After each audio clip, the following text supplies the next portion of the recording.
truly an amazing development. Some mullahs in Iran are actually joining the demonstrations. What's going on here? Let's bring in our senior editor of Middle East Affairs, Octavia Nasser. Octavia, explain what's going on here. You know, Wolf, Iran has seen major protests since election results were announced. And as we monitor these demonstrations through social networking sites, one can't help but notice changes in the opposition picture in comparison to what it looked like prior to the elections. Iranian clerics join a demonstration against the government in the streets of Iran, a rare act of defiance. In the Islamic Republic of Iran, mullahs rule supreme. They are the country's conservative clerics, guardians of the Islamic Revolution and its ideologies. They're loyal only to God and Iran's supreme leader, Ayatollah Ali Khamenei. These pictures speak volumes about the post-election protests that have filled streets and squares of the capital Tehran and throughout Iran. When the Iranian opposition took to the streets in protest of their candidate Mir Hossein Mousavi's loss in what they called rigged elections, there were young people, students for the most part, and women. Their numbers dwindled over time, some say because of the crackdown by police and militia. We've seen protesters beaten, shot at, their screams of pain and even death caught on tape by fellow protesters. Throughout all that, some clerics of the Islamic Republic have spoken up. On his website, Grand Ayatollah Hussein Ali Montazeri describes the protests as a challenge to the, quote, very legitimacy of the Islamic Republic. Mousavi ally and former President Mohammad Khatami said in a statement, protest in a civil manner is the definite right of the people and all must respect that. The Iranian opposition now has new faces, made up of those who had opposing ideologies before the election.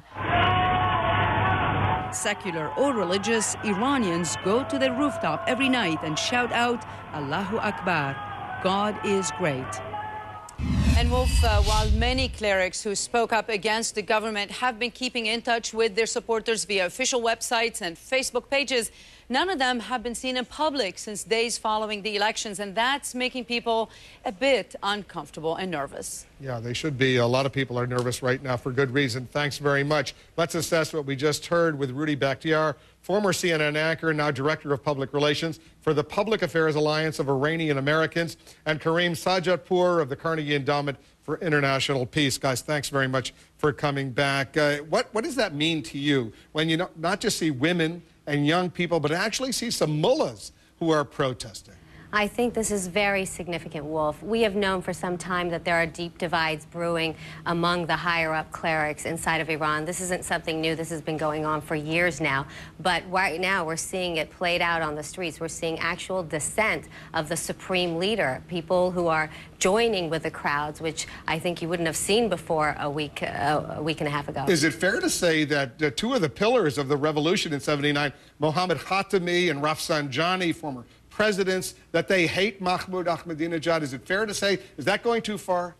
No, that's fair to say, Wolf. In fact, former President Khatami told me this personally, that he thinks Ahmadinejad is crazy. And Rafsanjani certainly as well. There's a deep contempt they have for Mahmoud Ahmadinejad, and they feel that he's really unsettled the pillars of this revolution, and he's put Iran into great danger. And today we learned that a bunch of people connected with them have been arrested and are just disappearing from the streets. That's right. Well, this regime is really an equal opportunity oppressor. We mentioned mullahs earlier. They've oppressed mullahs, they've oppressed the youth, they've oppressed women.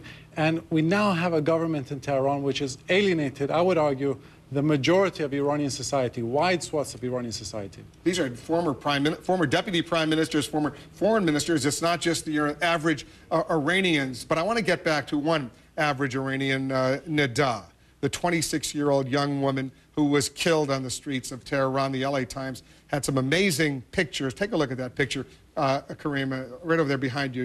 You can turn around the other way. You'll see her. The pictures of her, a striking, beautiful young woman, and it's not going away by any means, the period of mourning in Iran, and what this killing of her actually means, Rudy. I think this shows the Islamic Republic's brutality for the whole world to see.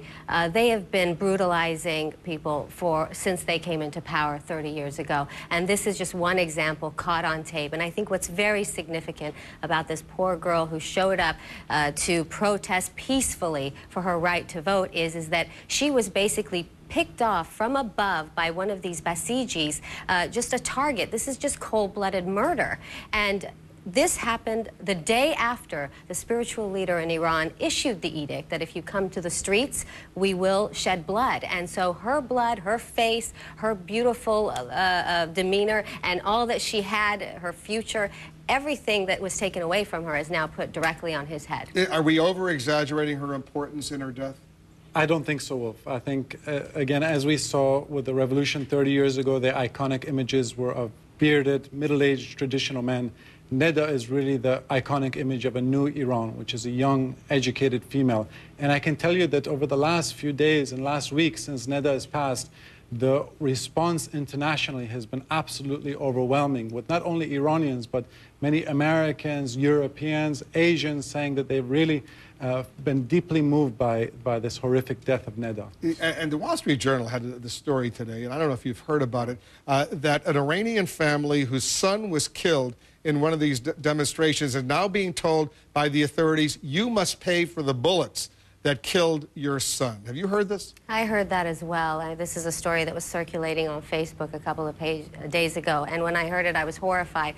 But again, it doesn't surprise me. This is this regime, and these are the tactics that they use to inflict pain on people and make things difficult. The Basijis are an interesting militia. They start training them at the age of 13, and they're almost like the child soldiers that you see in Africa, and they've been letting these Basijis out loose in Tehran to beat up the women and the grandmothers and the 7-year-olds. And it's really an indication of what this regime represents. I mean, I remember living in Iran, and my father would tell me that if they stop you for your hijab or whatever, do not get in the car with them under any circumstances. There were all sorts of horrific things that this group would inflict upon women. But these are the guys on the motorcycles with the batons, and they're just, it's not just batons, they have other more lethal equipment as well. Yeah, I tell Wolf that the more militant of the Basijis I would compare to a cross between the Hells Angels and Al-Qaeda. They're very ideologically committed, and they use violence indiscriminately against women, the elderly, and even children. Kareem and Rudy, thanks very much. We'll bring you back. This story's not going away.